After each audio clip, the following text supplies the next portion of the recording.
Juliana García nos recita el poema.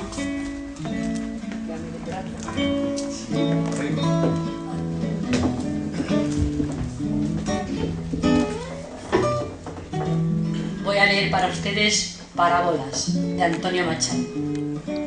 Era un niño que soñaba un caballo de cartón. Abrió los ojos el niño y el caballito no vio. Con un caballito blanco el niño volvió a soñar y por la crin lo cogía. Ahora no te escaparás.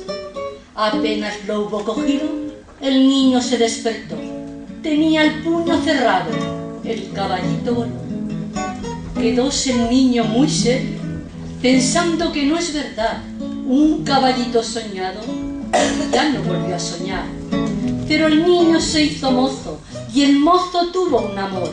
Y a su amada le decía: ¿tú eres de verdad o no? Cuando el mozo se hizo viejo, pensaba: todo es soñar, el caballito soñado y el caballo de verdad. Y cuando vino la muerte, el viejo a su corazón preguntaba: ¿tú eres sueño? No sabes, despertó.